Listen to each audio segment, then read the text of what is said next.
Can you just tell us this story, On Thursday, okay, I came to Lagos on Monday because I was also looking for a job, and this is the best place I actually get something doing easily because I've been looking for what to do in Uyo. I didn't see anything. I had to come to Lagos. Then on Monday that I got to Lagos, I was able to find something to do. I got a job, which I told her that I've gotten a job somewhere and I'm supposed to resume on Monday, that's tomorrow. So on Thursday, she called me. I was in the house cooking. She called me that, guy, I want to. There's this interview that they just called her for at Oron Road. That she doesn't want to go because the place is far and she does not have money on her. I told her, is it because the place is far or because she don't have money? She said it's because she does not have money. I sent her 2,000 naira that she should go, but before leaving, she should tell someone around her that this is where she's going to, since I'm not in Uyo. So she said in our chat that, okay, she was going to forward the number of the person that has called her to her sister so that she will not go and lose, jokingly. Nana said, okay. She called me that she was heading to the place after I've sent her the 2,000. So on her way going there, she called me again. I was still in the kitchen cooking, so my phone was close by. So I picked immediately. Said, guy, this place is far. And then I told her, guy, if that place is that far, if you go back, that's how I sent it. So she now said she's already here, that she will find out by herself before, if the money they are going to pay her is not favorable, she will not be coming to this kind of a far place. The next minute, I saw a 1 second audio on my phone, so I quickly checked it was from her. So I played it. I didn't hear anything, so I was thinking maybe she wants to tell me something, or maybe she does not have enough data. So I called her immediately. I didn't allow it to be up to 5 minutes or 10 minutes. It was the moment I got the message, I called her, and I heard her screaming when she picked. I'm sure they were trying to struggle then, so they picked mistakenly, and I heard her screaming. So I tried calling back again. I've been calling her since then. She's not picking her call, and I tried calling her 2 times. She didn't pick. That was when I raised an alarm. I had to call a friend of mine in Rio that knows someone that knows her sister, since I did not have any of her sister's number. And the person called the guy that he knows, then forward the sister's number to me. So I now called her if Ini has told her where she's going to and the place she's going to look for a job. She said yes, that the same thing she said to me was what she said to her. That she only sent her the address, that's Ibiako on Oron Road by Airport Road, that she sent only the person's number. And I told her, explain everything that just happened, that I tried calling. She told me that she was going to this place and she does not have money and all that. I had to send her 2,000. She has gotten to the place and she told me this place is far, but I agreed that okay, go back if the place is far. She said she's already there. She would want to know how the place is first before going back. And ever since then, I've not heard anything. The next thing was for me to see a 1 second audio on my phone. Then I called her back. I heard her screaming. So that was how I was able to get to the family. And she narrated that it was the same address she told me she was going to, that she went. So that's just it. So did the sister tell you after you called her and told her about the one minute or less than a minute audio, did they go to that particular address? No, they didn't. She quickly went to the police station to report the case. They said it's not up to 24 hours yet. So she went there. It was towards 4:16. She sent me that 1 minute, 1 second voice note. Then by the time I reported it was not up to 4:30. So when she went to the police station that Thursday evening, they said it's not up to 24 hours, that she should wait till the next day. So she went back early in the morning by 8:30, and they were saying they can't go there with their van. She has to hire a different van and to buy fuel. People sent money. I called some few persons. They sent money to her, and she was able to hire a van to withdraw the money, then go back to the station. So since then, they said they're investigating on it, and we've not had anything. The next minute, people, because I sent the number to people, I posted it online about the number that called her for the interview. So they checked on Truecaller, and it was showing Ezekiel Akpan. So people find out that Ezekiel Akpan is linked to someone else. Then immediately people were now going through her page on Twitter, and they saw the post she made about job, that she's seeking for a job. And few persons now checked the comments under that post that she made. One guy in particular, Iniubong Omoren thereabout, deleted his chat immediately from his comment from the post, so that people will not see that he commented and she was trying to make inquiries of where his place of work is. So then the next minute he changed, after deleting the comment that he made under her post, he changed his name to something else. Then the next minute he deactivated the account.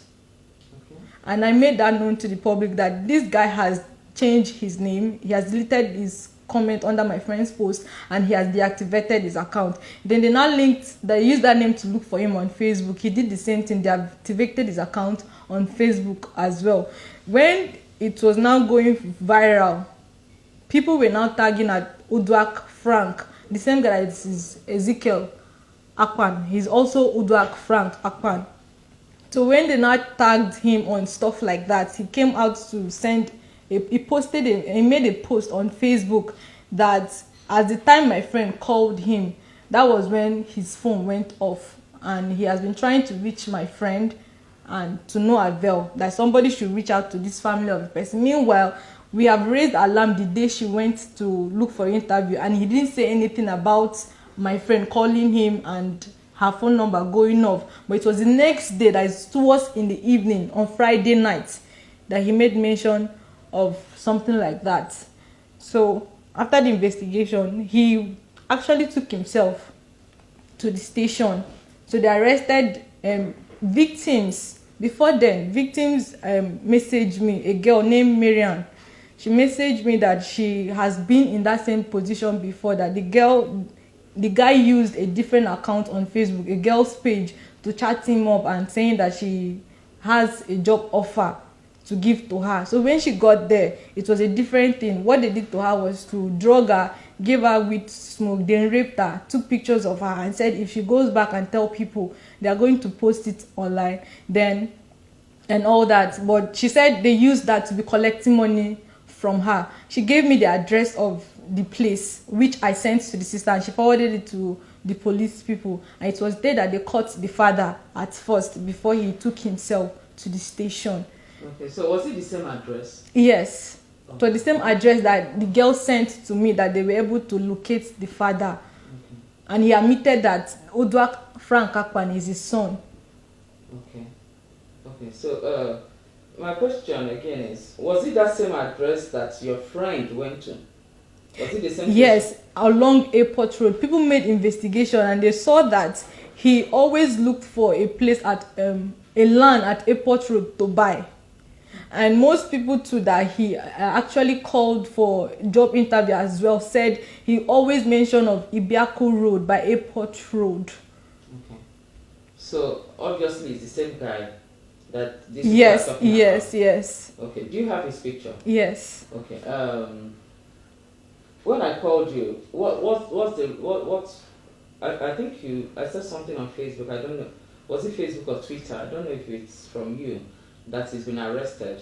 Yes. Okay, so he's still with the police. Yes. So with the other guy, he took himself. The police didn't arrest him. No, he took himself. Okay, the sister told me that he took himself to the station, maybe because he has seen that there's no way for him to run to, so he had to go there. But they've not said anything that he has been telling the police. But the only thing the sister said is that he has been giving out vital information, and they are using that to work on the matter. That's what she said. Okay.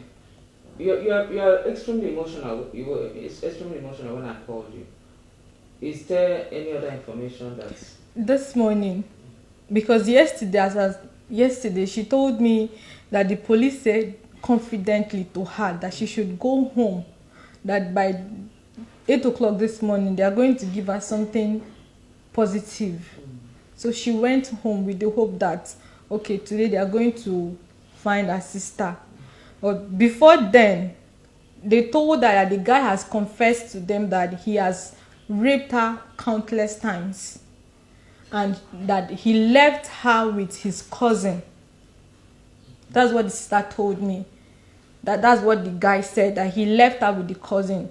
So before this morning, the police, since he has already confessed to the police that he has raped her countless times, and he left her with the cousin. We were now hopeful that he would take them to where my friend is. But this morning, the sister told me that they've killed my friend and they have buried her. She got the information from the police, I guess. Yes, I called again to confirm. She said I should take everything she's saying truth, that they've killed my friend and they've buried her. Just like that. She only went to look for a job.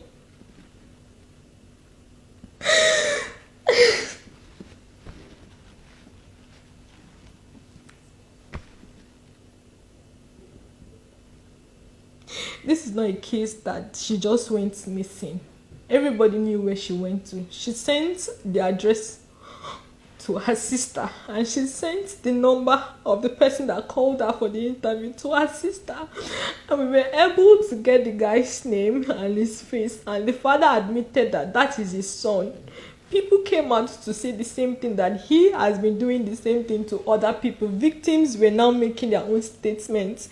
So why did they now delay everything as of 2 days ago? And now this morning they are saying that they killed and they buried her. Why would they do that?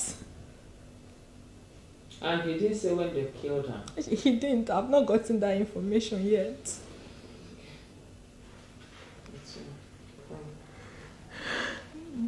This month that just ended made that 26 years.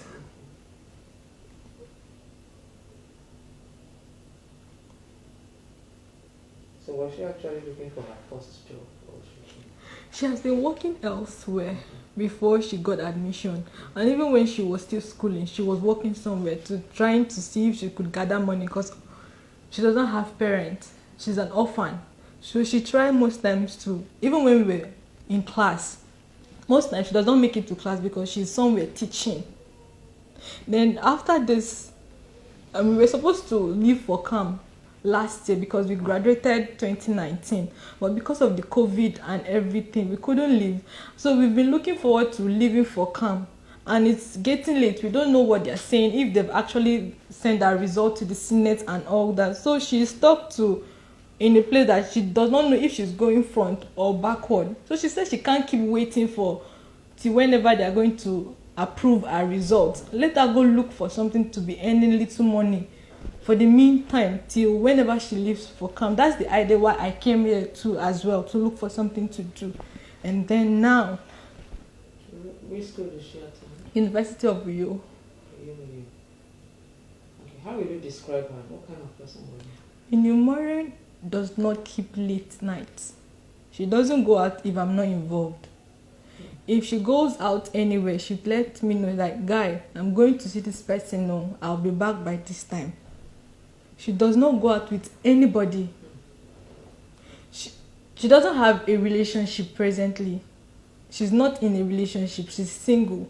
So she does not really go out. The last time we went out together and she kept late now was because I was with her, and it was on her birthday that we stayed till 10, 11 o'clock. That's all. She's always in the house. Our compound people can testify to that. Even the neighbor, the landlord always say that, why is she always inside? That she should come out most times. But since she does not have anywhere to go to, she's always inside. She doesn't have much friends.